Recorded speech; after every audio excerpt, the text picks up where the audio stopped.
Hello there and welcome to another episode of Postpartum, the good, the bad and the ugly.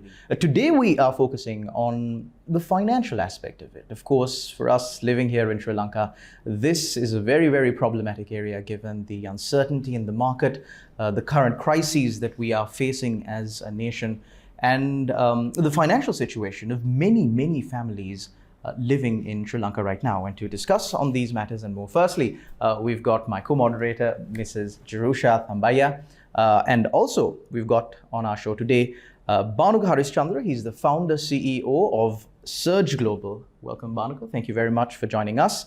We've also got Cilani Wijesinghe from Verite. She is the Chief Operating Officer. Thank you very much, Cilani, for joining us on this program. So let's just jump right into it. Cilani, it's a known fact that when a family is bringing in a new child into this world, that means a lot of financial burden on that family. There are planned parenthoods and there are unplanned children that come into this world. But despite all that, even if it's an unplanned pregnancy, you do get a buffer time of about 9 months to figure out what your plan is once that newborn child comes into this world. So a lot of people don't really think about the financial aspect because they're so caught up with everything else, with finances already being quite tight during the period of pregnancy as well. So as a mother, what would your tips be as a mother and of course a specialist in the economic side of it? Actually, it's a tough question in today's day and age when everything is so expensive, right? So, I mean, I'm not really sure whether a family can budget for every aspect of the baby's or the child's needs. I think it's about prioritizing, actually. We are living in a country where there is not enough money going into the education and the health sector. That means today we have to, from a home budgeting point of view, budget for these things that the state should have actually provided. Like we have a rich history of where we had excellent healthcare, but we have not been able to kind of maintain and upgrade. Therefore, now we've been forced to look at private healthcare system because we cannot depend on the public healthcare system in the country. There are instances that we've heard that there are shortages of medicines. And you are anyway directed to the private pharmacies to buy your own medication. And education, you're substituting for tuition because we don't have quality teachers. So I think it is two aspects. You have the national budget, kind of which is letting down parents. Therefore, you have to kind of take most of those costs into your home budget, where you have to cut down on other essential things and prioritize on these key things like healthcare and education. But Cilani, this sounds like a traditional argument of, oh, the government did it. But is that really the case? Because I saw a recent statistic, of course, saying that Sri Lanka spends budgets about above 50%, 52 to 54% on defense, and only has somewhere around 5% for healthcare and 5% for education. So the government is principally to blame. Is that what you're saying? Government needs to rethink about their policies because how many people can afford private healthcare? I mean, I was reading a recent study from UNICEF that, the parents, like out of 10 families, about 7 families has to ration their food given the economic crisis. So with all of these things, government has to relook at their policies and how they kind of divert money. I mean, we did have a 30-year war, but we don't have that today. So is it justified to spend more than like 51%, as you said, on defense? Moving on to Bhanuka. So, taking from what she said, there is a definite, we went through a really long period of crisis. And would you say the economic landscape in Sri Lanka has negatively impacted young families staying, young families in general? Look, I think we've, as an economy, gone through an incredibly rough patch. Whether you're a young family or an individual, everyone right now is, in a sense, worse off than they were a couple years ago, bar a few weird exceptions. I think the way to look at it is if an economy tends to prosper over time, the population of that economy likewise prospers. The issue that I see from a point of view of the young families is that because the process of kind of building out a family is such an exceptionally challenging one, you are now pushed to the edge because of the issue of the economy. And, things are, especially, if you're looking at raising a child, most components of that, from medication to education to healthcare, all of that have been either privatized, or a large component of that requires to be imported from different parts of the world. So because of the issues of currency, because of the restrictions that's currently placed in the society we have today, orders of magnitude, it has become harder. I don't think there's any shying away from that. There's different ways to view this issue. If you choose to have a family, I think especially now, it's something that you want to consider and make sure it's something that you can afford to do. I'm not saying don't have children.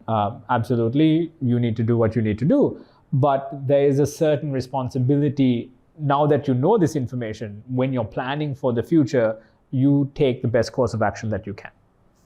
So stemming from that, just a follow-up question. I had a friend who couldn't find Panadols. I think we were talking about that. Couldn't even find pediatric Panadol. So one thing is that even if you get it, the cost is now 3-4 times. The other thing is that you sometimes don't even have enough. So how would you think we can work on that? Is that something that we should start working in, like at home? We should have our industries working on that, or how do we bring these issues to so I think it's the lack of medication is a symptom of a broader problem. Right now, I have my dad and I both have this disease called ankylosing spondylitis. We need a very specific immunomodulator that we take called tofinib. The disease is a chronic pain disease. It's very rarely, it's not a commonly found drug, a commonly found problem like painkillers. So there is virtually no drug available. It was about 50-75 rupees a pill earlier. Now, even when you can find it, it's 300-600 rupees a pill, just because of scarcity. And if you were unfortunate enough to be in a situation to have one of those diseases, you're really struggling to find the drug, and B, even if you find the drug, you are, if you take it twice a day, that's an expensive part to add to your daily budget. The reason that we are in this situation as an economy is currently, as of at least today, it's a fiscal mismanagement, lack of liquidity in the market, which is why importing drugs and things like that become significantly harder. The solution is multifaceted. I think, yes, you do have to promote homegrown industries, but that doesn't necessarily mean by next week we can start creating niche pharmaceutical solutions, right? As a country, we do need to cut down our risk exposure to foreign currency. We need to import less stuff. And I think credit where credit is due. Despite all the mismanagement, we have done a lot of work towards cutting down our costs and reducing our imports. So it's a balancing act that has to be done, where you both reduce your imports, you increase your exports, while finding local measures on things that you can do. It may not be the pharmaceutical component where we can start providing a solution to, very, very niche drugs, but it could be us importing less grain or something, or anything that we can substitute. Because from a budget standpoint, we're not trying to substitute one for one, right? You can cut down on one thing and use that funds elsewhere in a completely different scenario. From a national level, to what Cilani said, we definitely do have to relook at the budgets. It's very hard to justify the way it's set up right now. And I think an economy at the end is a collection of its own people. And if the people collectively do well, an economy prospers. If collectively people do poorly, naturally an economy starts to degrade. The problem with the aspect of hope and what kind of motivates to people to do these things is that there's kind of some expectation on government that they will, govern. And when that expectation starts to recede, people tend to have a more negative or ominous view of the entire scenario, which makes getting out of this situation that we're in just so much harder. Cilani, we were speaking about people losing hope, people not having faith in the governance system, at least here in Sri Lanka. Another thing that we quite often talk about these days is brain drain. The draining of human capital from Sri Lanka, professionals and everyday workers alike. You get so many people traveling overseas for unskilled labor as well. Recently, I was looking at a report that showed the number of people from Sri Lanka who died building stadiums in Qatar for the previous World Cup. So these are all issues that happen concurrently. Besides the brain drain, besides the drain of the capital here in Sri Lanka, or because of this, families too are losing hope, and it's these members of these families that are traveling overseas. Is there any hope of giving these people some hope so that they wouldn't leave, they wouldn't take their children and then try to go overseas looking for greener pastures? Is there anything in the horizon? Again, a tough ask, I think, from people who have decided or who are deciding to kind of leave. It all comes back to what they're leaving for. What is it that they don't get in this community or in this country that they believe that they will get elsewhere? Again, I feel, as you also said, it is not only the cost of living or an income problem. There is also lack of hope. Are we going to give our children a better future? Or right now, do we have justice in the current system? So all these things, I think, accumulate for the decision to for a family to leave, looking for greener pastures, right? So when you leave to countries with better governance, better systems, what you see is even if they have to do a couple of jobs, they know that their kids' future is secure and that they have medical and health facilities. They don't have a problem where they can't find basic medication like Panadol. I mean, I'll tell you an example. My son was really ill and I had to rush him to the hospital. He was throwing up at a rate. Even in the private hospital, I couldn't find a Panadol suppository. My husband had to take the car hunt, pharmacy to pharmacy, to find Panadol suppository. This was last year. Yeah. So it is really as a mother, as a parent, you are devastated and you don't have control of the situation and you don't know what to do. Even a private hospital couldn't help me at that point. Right, so we are living in a situation like this. So unless we get our government to intercede and have the policy changes and focus on basic pillars of society like education and healthcare, it is a tough thing to ask families not to leave, I believe. Cilani, this is more of a political question maybe, but since Sri Lankans have been so focused on handouts and just very cheap political rhetoric, if you will, for the longest period of time, do you think that as a society now we've come to a point where we've realized no, policy is more important? Because I think, as Bhanuka said, an economy is made up of the people in that economy, and flowing from that is the fact that a country is made up of the people in that country. And we can blame politicians all we want, but at the end of the day, it's you and I who elected them into power. So do you think as a society we've come to a point where we've understood that policies are more important and that people will at least vote wiser in the next election? I mean, I actually don't know. I think maybe a few of us, a minority, would understand that policies are important. I don't even know whether when we go outside Colombo or the majority knows what the parliament does. I mean, it's not letting, you don't appoint somebody to the parliament, get your child into school or get your roads fixed, right? It is about policy making for the country. Do. Exactly. So, I mean, that's exactly the problem. I don't think, we are educated enough to know what exactly the parliament is supposed to do. We are politically illiterate enough. Absolutely. As a country. I'd like to make a counterpoint to that. If we recently, the income taxation within the country was changed quite drastically. We went from a country that was virtually paying no taxes. About 6%. And to those that have been officially registered, to a mandate which forced everyone, regardless of income, to register for income taxes. I think if you go back a few years and if you had implemented the same policy, it would have caused an absolute uproar.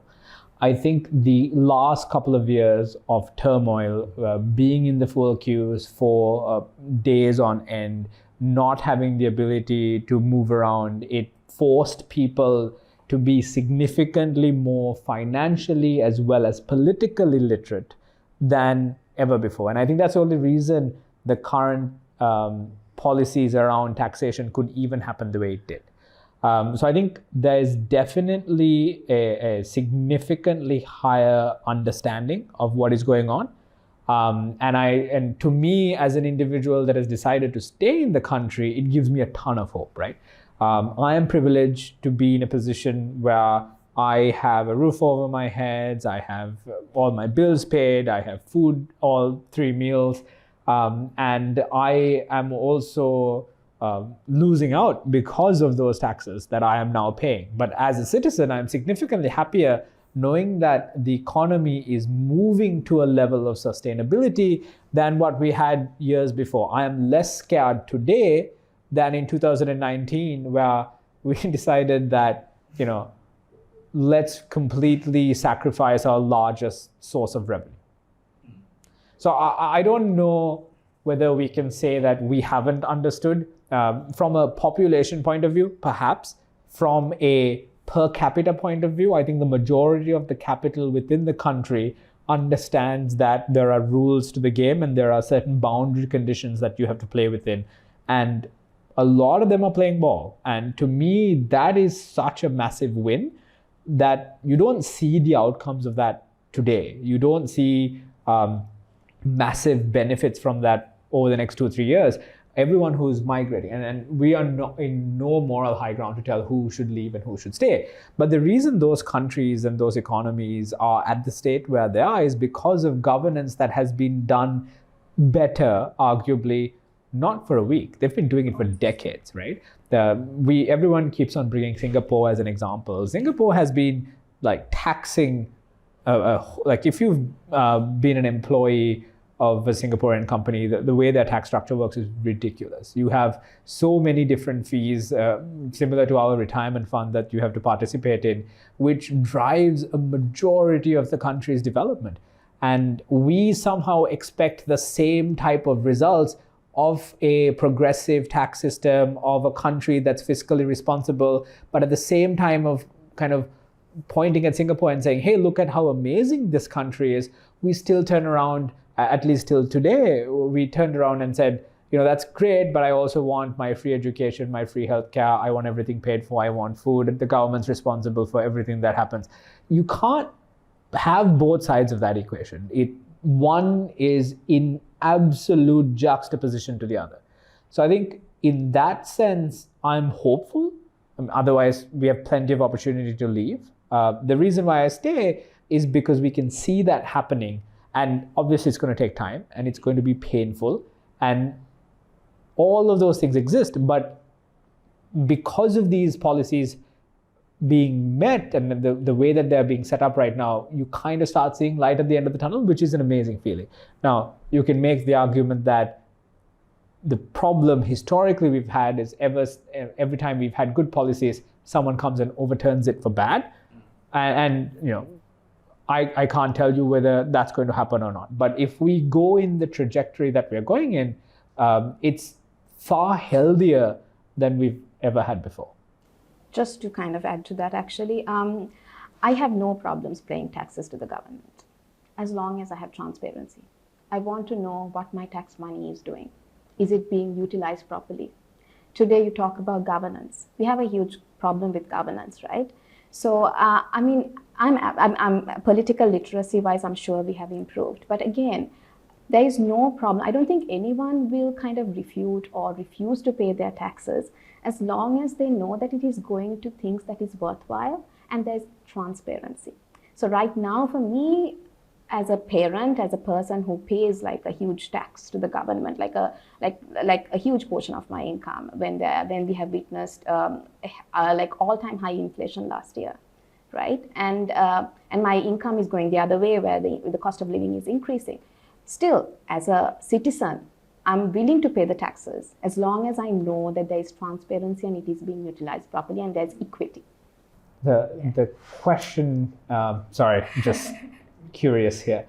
The question is, do you refuse to pay, and when I say you, I don't mean specifically you, do you refuse to pay until that transparency is established, or do you pay and work towards establishing that transparency?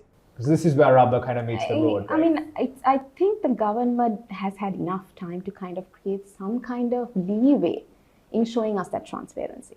You can't I feel that you can't just to keep paying taxes is not an issue. But then, Cilani, I think the tax amendments came just a few months ago. I don't think it's been even a year since the tax amendments have come. So you're saying, 70 plus years of opaque spending of a government be overturned in a few months? Is that possible? I mean, at least some traction towards creating that good governance, some traction towards transparency would really help people to know that there is going to be hope. So that way we can actually keep people back and let them say, okay, there is hope. Maybe you should reconsider and stay back. So just to be clear about this, so what you're saying is that not enough has been done to establish transparency. Yes. Okay, Bhanuka, you're saying something has been done. Maybe I'm saying a lot of things have been done, right? I think the adjustment of the interest rates, the rate of I didn't expect the governor that stands today would have been so ridiculously aggressive. I applaud his ability to do that. The US went through something, I think in the late 80s, where the head of the Federal Reserve at the time almost got shot because of their policies of increasing interest rates and not reverting back, which we've been doing very diligently to now. I think the income tax, the addition of the VAT, I think those are all steps in the right direction. I agree with what she's saying. We've also, I think from a political standpoint, our optics are terrible. I think we are not mature enough when these type of exercises are happening to the public. It's a change management exercise on a government level, right? So the government needs to work towards instilling confidence in people, and they have not done that. I agree. From a practical standpoint, I also understand and appreciate the fact that there is a urgency in terms of revenue collection, and cost reduction cannot happen at the same speed because of the same laws and legislature that sits within the organizations and countries and governments itself. So if you look at, and I'm not saying a company is a government, but if you look at an organization, you can't really bridge both of those things at the same time, at the same speed. Right now, with the negotiations going with the IMF, we need liquidity now, right? We can't afford to wait 3, 6, 9, 12 months, because if we choose to wait, the consequences of waiting significantly outweigh the consequences on the optics and the consequences of the cost reduction exercise. Now, granted, the cost reduction exercise has to happen. There is no justification as to why not. The argument that you can make on the other side is the government has decided that state-owned enterprises need to be sold off. They understand that they shouldn't be participating in private enterprise. The process in which they engage in that, and the fact that you and I all know that someone's going to get rich in the middle of this is unfortunate. And I don't think that's something that we should expect or rather accept, given the fact that the toll on us as individuals for this is quite steep, right? It's a third of our income. And when you count the value-added taxes and stuff, it's significantly higher. That being said, I don't think they technically did the wrong thing by expecting, or rather, if I was in that situation, I wouldn't know what else to do either. It's a tricky thing that you need to balance public consensus, fiscal responsibility. The thing is, we've been spending like addicts for generations. And it's hard to quit cold turkey. It's just hard. I'm not trying to justify what they're doing, right? It's not excusable behavior. But it's also not easy, because you know that internal machine that operates all of these stuff is a convoluted mess. So trying to go in there and strip things apart and saying, hey, new year, new me, it's not that simple. So in short, you'd say pay and push for reform. Yes. You would say the same thing? I would say pay, but I would also say that government has other sources of revenue collection that if they want to actually... So pay, but give them a deadline to come through. Yeah, and pay, give us transparency so that we know where the money is going. Like, is healthcare being looked at? Is education being looked at with our tax money? Also, government can look at so many other aspects to increase tax revenue. Like, I don't know what they did. If you want to talk about taxes, we can go on about withholding taxes, how they increased and how they've kind of reduced it again, and how much if just they increase the withholding tax by 10%, how much the government revenue will increase, or how they can tax cigarettes and increase the government revenue. So there are so many other things also the government can look at without actually affecting the average citizen's disposable income so significantly. So we are all in agreement that the inflation is crazy, very difficult to manage. Something that the regular person who we are trying to target with this will ask you is, then how do I manage till this cost reduction happens? How do I aggressively save for that, or how do I cope with that? I'm posing it to both of you. We'll let the lady answer first. So the question on saving for your children. Yes. I think when it comes to saving, I believe that what we should focus on is education for kids. I believe that if we kind of invest in their education, that they will be equipped enough to take care of their own future. So I think it's a priority when, as parents, we should look at investing in their future with regards to education so that they will have a better future. Yeah. I think inflation was unbelievably high last year. Fortunately, we can also see that inflation coming down in a considerable way. I think headline inflation peaked at about 72% in November. Today, it sits at around the 40-ish range, and it's on a downward trend, which is great. From an individual perspective, there's three ways to kind of build wealth. You increase your income, you reduce your expenses, and you invest the difference. All of which becomes incredibly challenging in an inflationary environment. The way I would look at it is by saying, understand from a family unit or an individual what you can do to solve the first one, which is figuring out ways to increase your income. And that doesn't necessarily mean that you have to just take on another job or do something else. It doesn't mean that you can do that, but participate in external economies. Figure out what you can be. How do you join supply chains where you are exporting goods and services rather than just being a part of that import system, which makes it significantly harder for you to operate. Saving and investing is great, but given this type of environment, it's a lot harder, and it's not something that you can expect people to be able to do. And if you end up not saving so that you can have a better future, that is completely fine. I think the issue is, culturally also we push really aggressively towards saving. And it's a tricky thing because a lot of people that really struggle hard to save, if they use that kind of surplus capital to improve their skill sets, be more capable in their jobs, as well as actually spend it for necessities, they would have a significantly better quality of life, which would end up improving the work that they do and the quality of income that they can generate. So I think the way I look at this problem is, and there's no one solution, right? These are all multifaceted problems with different ways to approach it. I think if you are at the edge, I don't think you should look at saving. I don't think that's a good use of your capital, because if you save it, you end up saving not enough to the point where it doesn't make a meaningful difference. Having a fund for a rainy day so that you can put food on the table is different, but I don't think you should be looking at saving for your students' university education. I think there are more pressing issues that you should be looking at tackling, and that's how I look at the problem. Right. So we've spoken a lot about financing and all of that. Let's move into mothers working, fathers working. A mother and a father are a team.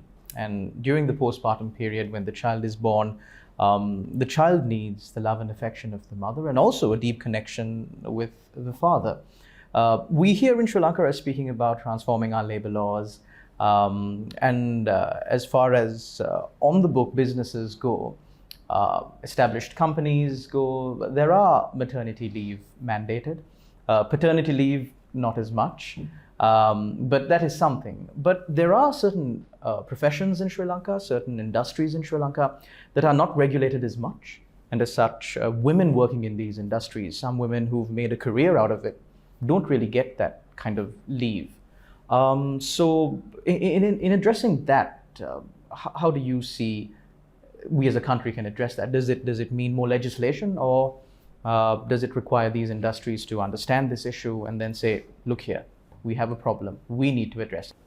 I think this can be addressed maybe in two different aspects. I don't think any woman should be discriminated because they're working in any sort of industry and lose out on maternity benefits, right? I think that should be a given to a woman who is who needs it, right? Who is having a child, cannot be a discrimination, right? So I think there needs to be policy and legislative change in order to make sure that every single woman in, every single mother in this country has those benefits, and it should be a given.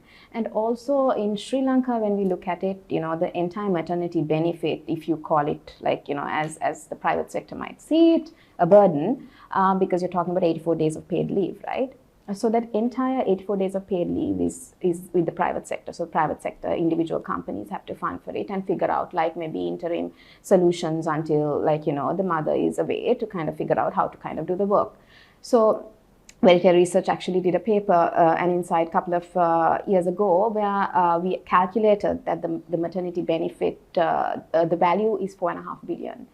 So even if we say that even if you say that it's like 6.5 billion by now, if you take the total expenditure budget of Sri Lanka, that is less than 1%. So maybe if we can move, or we can ask the government at least to take part of the burden away from the private sector, this would be another solution where the government will also get involved in giving this maternity benefit to women. But Cilani, just taking a reality check here, we're speaking about the government taking on more expenses when we're looking at cutting down expenses. Do you think that's a viable solution right now? Actually, when I did do the calculation, it came to just 0.15% of the total expenditure. But we're living in a country where we can't spare maybe 50% of our daily expenditure to hold an election, to give the people sovereign rights. So against such a backdrop, I mean, I'm finding it hard to look at this as a realistic, viable solution.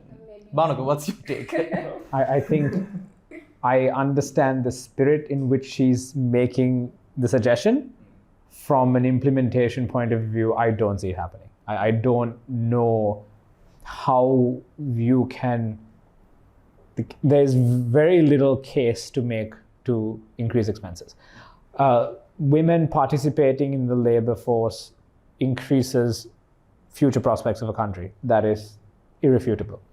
But the issue is, for us to reap those benefits, we need to survive the next 2 weeks.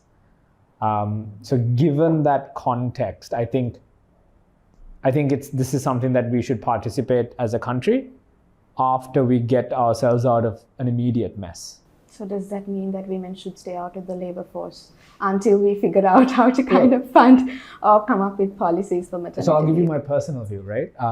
I represent an organization where we give equal paternity and maternity leave because I think it should be an equitable place in the workplace. And we are at a position where the organization can afford to do that.